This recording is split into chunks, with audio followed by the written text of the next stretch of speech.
Hello to Prem, thank you. I appreciate it. I'm going to get Kane Williamsan online. And Sunny GDK. Hello, how are you? I hope all is well. And I'm going to try and get Kane on right now for everyone. There's been a lot of requests to go live with me, but just give me a second and let me get Kane up here.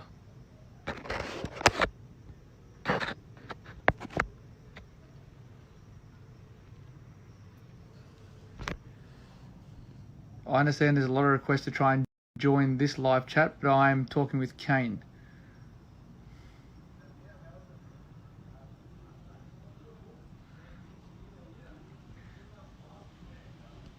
I can't answer your questions, people, just yet. This man does not usually use Instagram, so we've just had to teach him how to get on. So leave it with me, and I'm going to try and find him on here.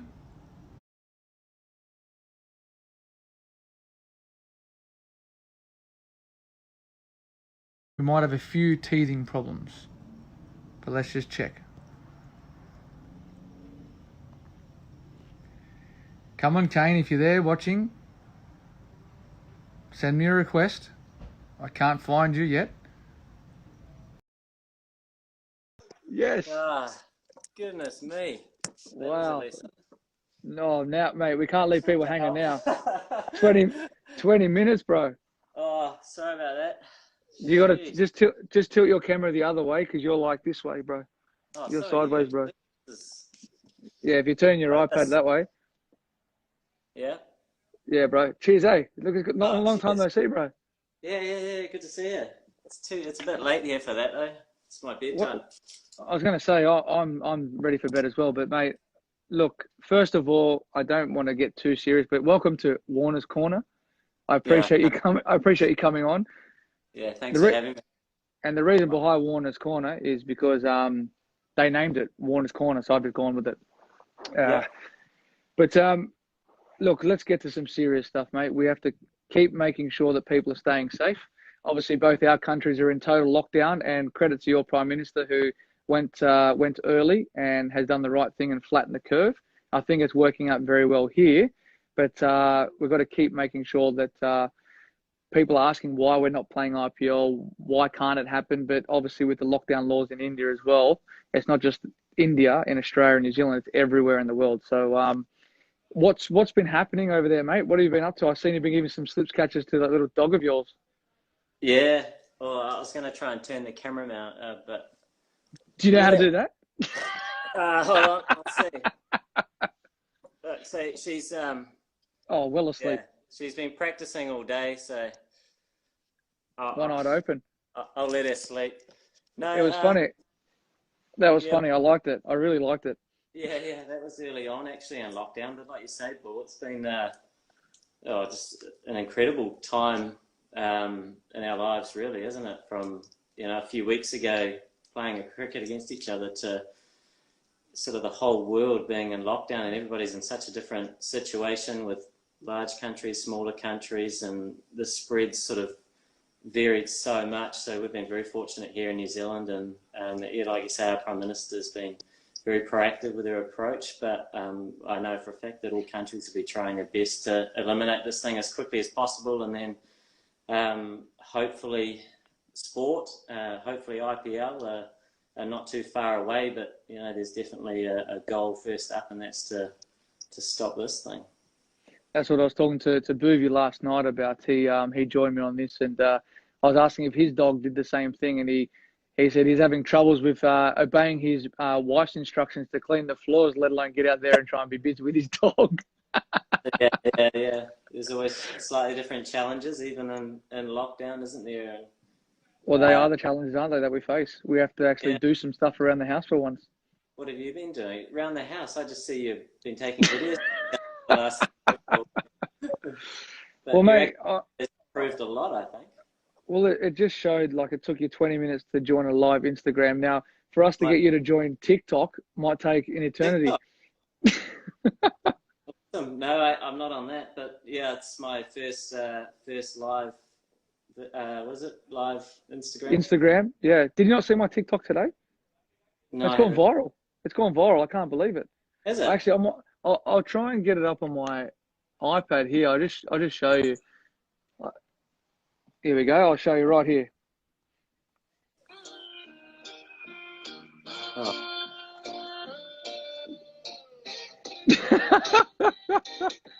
You can see yeah. Isla's impressed. Yeah. She's the But we're only done. one. Yeah. But we're That's done. I think. Mate, this is what isolation has done to us here in Australia.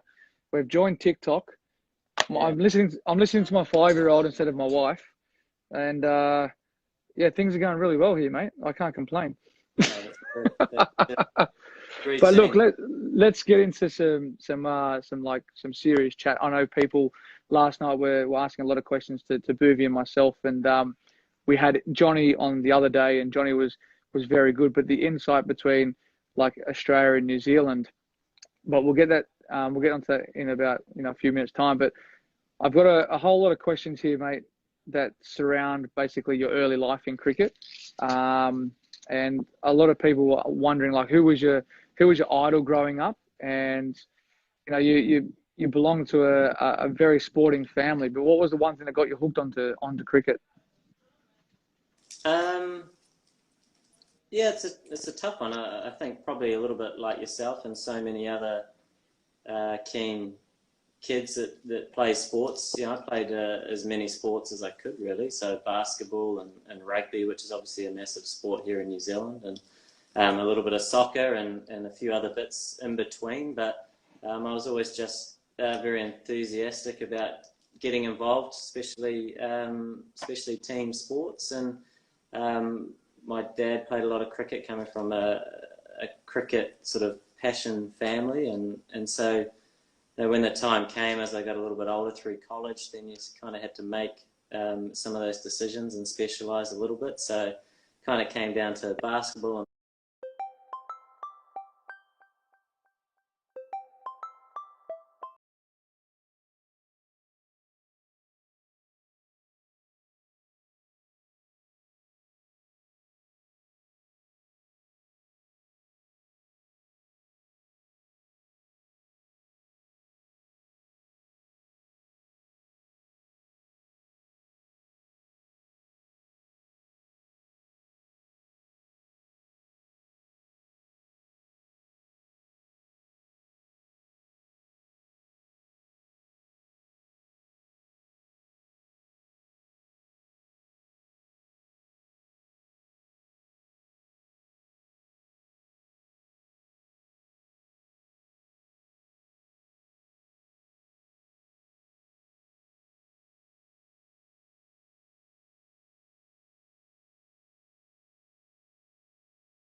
always a real passion, but sport in general was definitely a real passion and still is. So you didn't think about joining the All Blacks maybe, or were you not big enough? What was that? Did you play that at Yeah. school? You didn't want to do the haka? Natural selection kind of. Basketball probably wasn't a viable option either, basketball or rugby. I really enjoyed my rugby actually, but probably more the age group, sort of weight limit, categories were where I was most effective, and then the guys got a bit big and a bit strong. But cricket, was something that I was really passionate about, and real hunger to try and improve, and still am hungry to improve, and fortunate to be playing against you and some other old greats of the game. So it's been an interesting journey. Well, you've made the right choice, mate. 'Cause you're a pretty handy cricket player.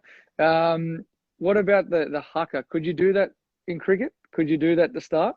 Is there a tradition that it's just football, or I know obviously the tradition's behind it, but in sport, is it just the rugby? Well, no, not necessarily. I mean, the Olympics, Commonwealth Games, places like that, the hakas perform. But also when we played sport at school, a lot of schools had their own hakas. So, we would go to basketball tournaments and perform our school haka. Rugby, it'd be the haka again. But it hasn't seemed to happen in cricket too much, and I wonder whether it might be better suited to sports that ride on a little bit more adrenaline, because you tend to get a bit fired up and passionate, and then if you lose the toss and stand in the field for 2 days, it might not have the same effect. So, but it's sorry? No, I'll be happy for it when Ross Taylor's gone. He's scary in himself, especially when he celebrates his hundreds. You'll get taught your school haka or the haka, and it's something that has to be performed passionately, otherwise it's not done at all. So there's a lot of sort of heart and passion and meaning behind performing the haka. So when it's done, it's done with 100% effort. So that's probably why maybe it's not suited to Test cricket, but maybe some of the other formats. Just a true gentleman, mate. True gentleman. What did you ever imagine, like, becoming captain of New Zealand? Obviously, you've had some great leaders before you, but was it ever in your mind growing up to aspire to be a leader? I mean, you never assume or expect to have the opportunity to captain your country, but growing up playing age groups, I was fortunate to captain some of those teams. In terms of the aspiration for leadership, I find that an interesting question, I suppose, because it's quite a selfless role. Obviously, as best you can, just giving to the team and trying to help the team track in the right direction, as you know. So, it's something that I think happened reasonably organically, and not something that I was, I suppose, working towards, rather than just trying to progress in the role that I have in the team, and like you mentioned, some fantastic captains to learn from, and then when the time came and I got the opportunity, it was something that I was very privileged and humbled to receive. Yeah, well said. I think a lot of people out there are saying to Boovie and Johnny the other night that whatever it is in cricket, just keep following what you want to set out to be, whether it's a batsman, a bowler, or a wicketkeeper, or whatever it is, etc. And then all that sort of the captaincy tag, the vice captaincy tag will come along per se, because there's always a lot of questions that get asked, like who dictates who's a captain, who's identified as a captain. But from a young age, I think some people are probably identified as a potential leader. Because everyone was talking, the great debate is, why is your best cricketer always the captain? But it's probably not necessarily that, is it? No. I mean, I don't think your best cricketer necessarily makes your best leader. But I suppose the captaincy role, there's a number of specific roles within that. And, I suppose, yeah, I mean, a part of that is trying to make the 11, and wanting to make sure you are in the 11. So then, obviously, you can try and lead in a way that that is comfortable and authentic to yourself. So yeah, there's a number of parts to it, but like you say, it's a difficult thing. Yeah, I don't believe it should just go to perhaps a ranked player, but definitely look at the role that captaincy is, and who fits the bill is the right person. Yeah, I agree. I don't know if at the bottom of your screen you can see all these questions, but there's always these a million questions that scroll up and down. But a guy was saying, "How's your wool over there for carpet?" Some guy called DT Carpets. I'm like, just stick to polyester. I have no idea what he's talking about, that bloke. Uh, but mate, all these stupid random questions. Some bloke asking if you like chicken nuggets. You've been a part of 3 World Cups, mate, and 3 2020 World Cups, and I think 2 Champions trophies. What does it mean for you to represent New Zealand for so long, and now that you're captain of the side? Yeah, it's a tough one. You don't tend to have too many opportunities, perhaps like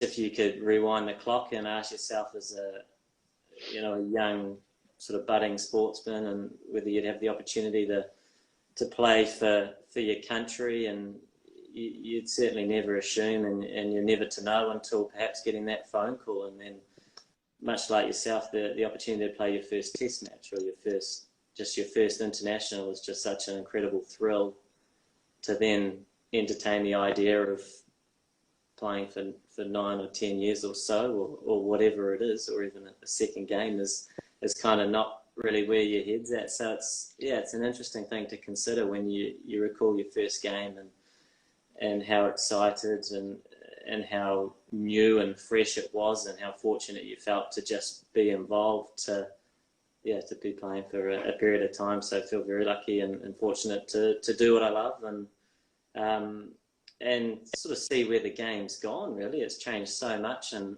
our time playing, and the sort of the 9 or 10 years in the development of 2020 cricket and the franchise cricket and the various new rules that keep floating about every year. It's a great time to be involved in the game.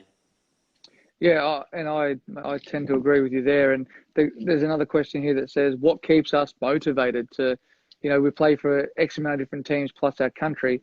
What makes us always want to compete, or how can you get out there and be 100% committed every single game that you play, regardless of your country or county or state? It was a tough question, even last night with Boovie about Ranji Trophy. You're on the road 300 days of the year, and then you go back to play club cricket, state cricket. I personally, I just think you're motivated by the love of the game. That's what I tend to feel. Yeah, and I think sometimes you go through periods of time where that can be more challenging than others, and the love's always there. But sometimes I think that it's about uncovering it when it gets sometimes confused or muddled up by some other stuff that the game can bring. So yeah, I mean, I'd agree with you. It's loving the game and all the parts that come with it. I love the fact that it's a team sport, and so for me, I really enjoy being, a part of a team and trying to do your bit for the side to try and move the team forward as best you can. So whether that's playing in your domestic team or your club side, or the international team or franchise sides around the world, I suppose there's always that opportunity there to do and appreciate what you love to the best of your ability, but also just enjoy the environment that you're in and trying to contribute. And it's funny that you say that as well, because Do you know how many super overs that you've been a part of? Way too many. Not many Like success. how do you keep so calm? Like I understand, like it pained me to see what happened in the World Cup, from a point of view, from a cricket lover's point of view, to have the World Cup and how it did. But to be in your shoes, I saw your press conference, I saw the way that you handled yourself, was absolutely amazing. But like how how did you be so? How were you so calm? Like I have zero idea, and I know you very well, and I'm telling you now, it was very good of you to act the way that you did, because you always are like that. But I thought you might have just been tipped over the edge a little bit. Oh, look, that was a very, I mean, it was an emotional time, but it was kind of hard to be emotional right at that point in time. You were still very much in what's the next task? How do we achieve what we need to do in this next bit?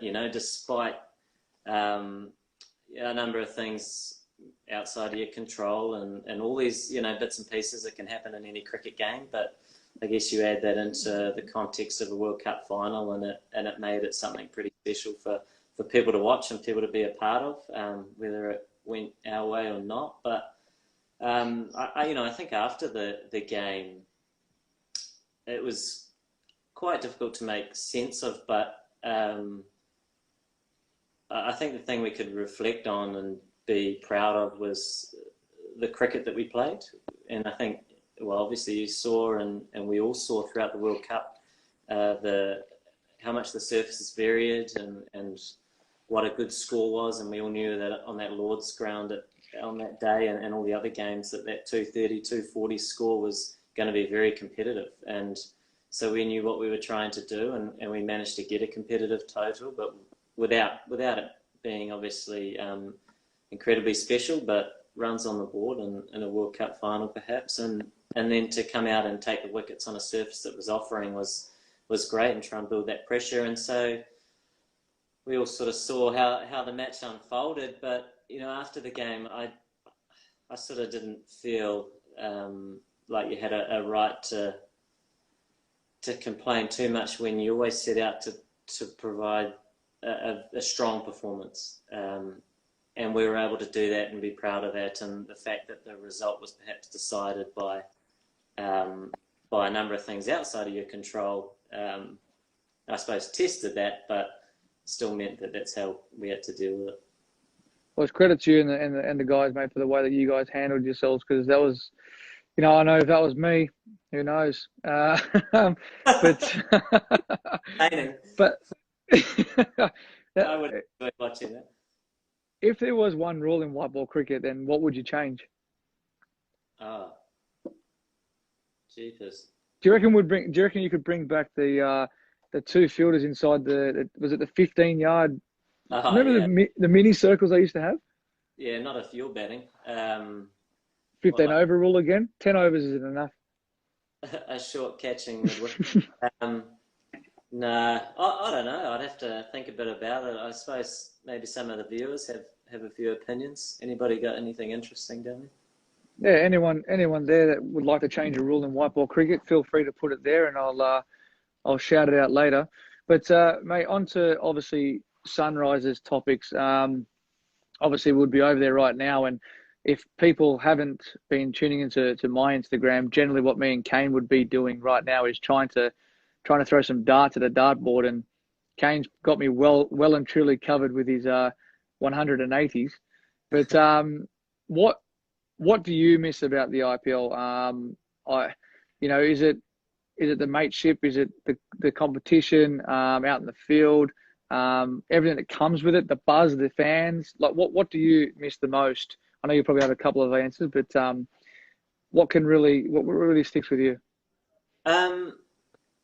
Look, I mean, without a doubt, it's the biggest domestic tournament in the world. So, to be a part of that with the buzz and the hype, and playing in India, with such a large country with such a huge passion for the sport that we love, is something that I remember the day that I was fortunate to go over to the IPL for the first time, and it was to experience it because you'd watched it so often on TV, and it's such an amazing spectacle. But then there's so much more to it that you don't see on TV, which is playing in a predominantly Indian side, but along with obviously so many other international players that you've played against for such a long period of time, and you get to know and build friendships. And just there are a number of parts to it that make it incredibly attractive, and no doubt I guess a number of people that are tuned in tonight we'll be missing the IPL just like the players and us, but hopefully there'll be something planned at some point in time, and it would be certainly great to be a part of. There's a question that just popped up there. Have you read the ICC is considering changing the legalization of ball tampering to prevent use of saliva post coronavirus? We probably won't go into. We probably won't go into that. Next question. Yeah. Look, how special was it to get that orange cap in 2018? Obviously, we went very close. Unfortunately, obviously, I wasn't there, and I was actually over in Singapore having a family vacay. But tell us, obviously, the orange cap is obviously special, leading run scorer, but you had an amazing tournament. People always talk about, and this is no disrespect to you, but the dashes and everything, but the way that you played and the way that you went about it and sort of held the whole team together was absolutely amazing. Yeah, I mean, obviously we were on the back foot without you, because you're usually the orange cap winner, which, we're lucky to have every season. So as a team, obviously had to come together and try and, in some ways, we would never be able to sort of fill that hole, but perhaps come up with a way around it to compete as best we can. And it was a really fascinating year because of that. Obviously, in 2016, it was an incredible year to win the trophy. But in 2018, to play consistently well in the style of cricket that really benefited us, which was staying in the game. And as you know, it's such a strong bowling attack, and with a number of threats within the attack, meant that we had a number of incredibly close games, and ended up on the right side of those results. And I think we won nine out of the 14 round games. So it was a really enjoyable time to watch and see the team grow and develop in a way with obviously a number of challenges that were put to us, like obviously losing our captain and the runs that you bring and the experience and leadership. So it's, which is, the game that we play, and you go to the IPL and often in the franchise domain, it's thinking on your feet and certainly working with management as best you can and being nice and clear and trying to put your best foot forward. And it was a pretty fun year to be a part of with a lot of success as well. And I think on the back of that, I think we have to, we can't sort of not mention the fact that we do bat on a very, very good surface in Hyderabad, and credit to the curators because they always produce a very nice wicket there. And I think around the world, India produce some of the best, white ball wickets that there is, and they're always outstanding to play on. They were talking about how we both captain and our styles of captaincy within the IPL. And I'll have to be honest here, is I get a lot of my ideas from Kane. So all the people that were asking about being captain, if you ever see Kane, when he wasn't playing, always behind me, he was always giving me the ideas and tips. So I'll leave that question for Kane about how he's so calm and how he thinks about his processes, especially in 2020 cricket. No, I mean, that's something I appreciate when the, shoes on the other foot is sometimes when you're in it, and a number of those seasons I was filling your drink bottles and Powerades. So I had a bit of spare time. I was hovering around the boundary rope and catching up for a chat. But, even when you aren't playing in the 11, there's still an opportunity to give as much as you can, and certainly if there are any ideas that you might have, you want to be able to put those forward, and much like you, I like to have the approach that if people do have those ideas, then bring them forward if they're in the best interest of the team. So, without a doubt, captaincy is never a sort of a solo job. It's for me anyway, it's very much about being inclusive of so many other leaders in the group, whether they're on the field or off the field, and trying to take those opportunities to help each other out. I think it's incredibly valuable. Yeah, I don't disagree with that at all. There's been a few talks of you wouldn't have seen Twitter today, but there are times now. I think it was one of the media people picked up on me talking about our death bowling, and apparently I said we've got the best death bowlers in the IPL, which was incorrect. We're talking about 2016 when we won, and I said, and I elaborated on the fact that year our best discipline was defending. We weren't great at chasing at that stage. But let's talk about our death bowlers anyway. Like I know in 2018 we came so close, but we won so many close games. And that was thankful to